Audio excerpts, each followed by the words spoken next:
Despite playing Pokemon immediately following my exit from the womb, I've never done a Nuzlocke before. And for anyone who doesn't know what that is, it's basically just Pokemon, but if they faint, they're dead forever, and you can only catch one Pokemon per route. And I'm not afraid of the difficulty of a Nuzlocke. I willingly play Fire Emblem on Maddening. I just haven't done it. But now, this was the time. The time to prove myself. Not to anyone in particular, but still. In order to entertain my scaly lizard brain for more than 2 minutes, I had to do something new. And I didn't want to wait for Scarlet and Violet because I'm impatient as all hell. So the game I went for in this run was Pokemon Infinite Fusion. The Pokemon game where you play God and fuse two innocent creatures together to create an unlovable abomination. It takes place in Kanto, but has a Johto postgame and about a little over 100 Pokemon from the other generations, up to 7, with 170,000 possible fusions in total. I made a few slight rule changes. 1, you can catch 2 Pokemon per route. And to balance that out, I made 2. You can only use fused Pokemon in battle. And just to make it a little more random, I decided when I fused a Pokemon, I would use an online wheel spinner on my phone to determine which Pokemon would fuse, which one would be the head, which would be the body, all that jazz. Now, I was going to post this video a week earlier, and this isn't technically my first Nuzlocke run. It's my second. I did one days before this on the same game and lost miserably on Route 3. But while I was going to turn that footage into a silly little visual display of my patheticness, the footage was corrupted and unusable. So I just started anew. And that's why my rival is named Alternate Dimension Ham. And in my defense, when I first named him in the other run, he was just ham and I was hungry. It doesn't make much sense because, I don't like ham and it's one of the last foods I'd willingly eat.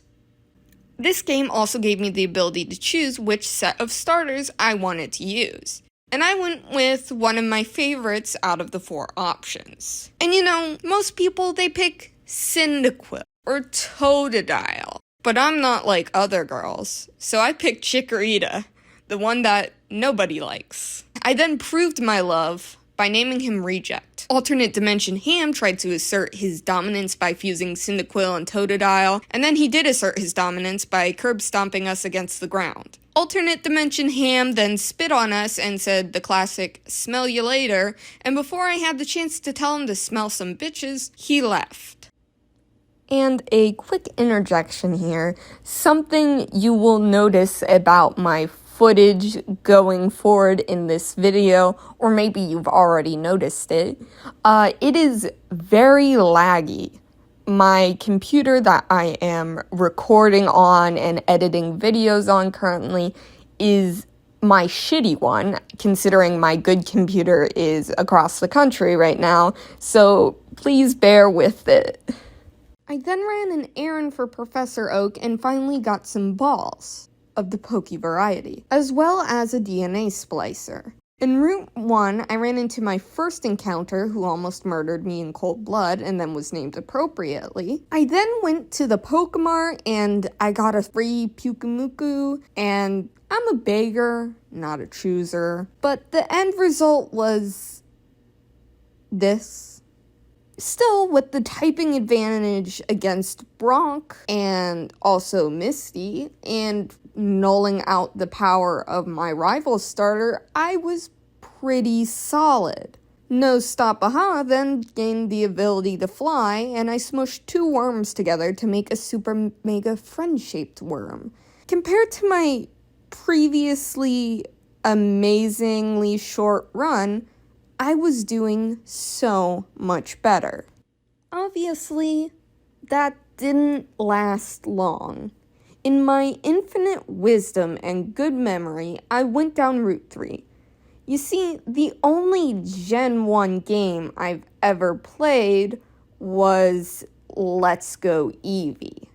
I know the gym leaders and the typings and other things along those lines, but I don't exactly remember where to go or what I'm doing. And this also is a ROM, so it might have a different story than the Gen 1 I remember playing. The point is, I 100% believed that Brock was just chilling in Mount Moon, and that I had to find him there, then battle him in the gym. I was so confident that I did not fact check this. I went into Route 3 pretty underleveled for the trainers, and then Reject died. The first in a line of many casualties, mostly due to my incompetence and bad luck. It was hard, but I began brute forcing my way down Route 3. No stop aha was stopped, and at this point I only had Friendshaped, who was admittedly pretty useless to me so far.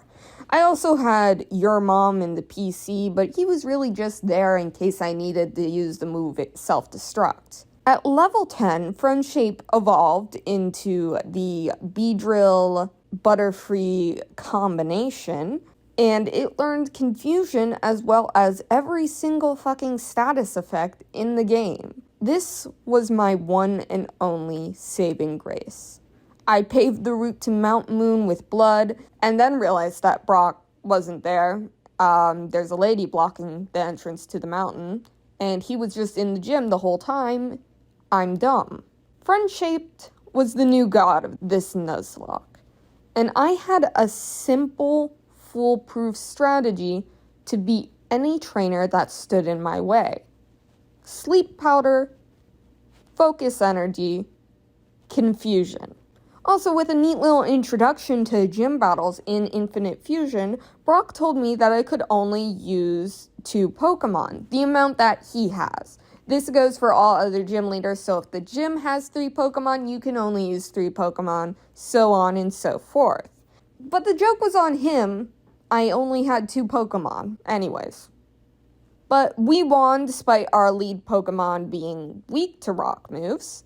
Beating Brock opens up the Wonder Trade, and I'm a gambler. In exchange for Your Mom, who happened to be the same exact type as Friendship, therefore pretty useless, I got a Hop-Hip Dodrio fusion named Cannonball, which, in my opinion, was perfect for taking on Misty. Then Professor Oak's assistant alerted me to a special event occurring on the route with stronger Pokemon. Good thing I had more encounters on this route.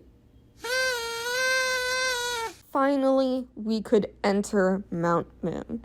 But first, I bought a nearby Magikarp from the Poke Center and combined it with a Zubat, who was our second cave encounter. And that's how Gregory joined. He immediately then exited our party to go to the great big Pizzaplex in the sky. Terrible job, Super Shit. You fucked that one up that badly. But we swept through Team Rocket and any nearby trainers using my tried and true method. Because if it ain't broke, don't fix it. Instead of stealing fossils, though, Giovanni himself made an appearance in the cave to start his evil machine that would fuse random wild Pokemon together. So, I had to make an adjustment to the rules because I didn't know about this. Basically, if your first encounter on the route was an already fused Pokemon, you would only get 1 encounter for that area. If it was unfused, you could still get 2.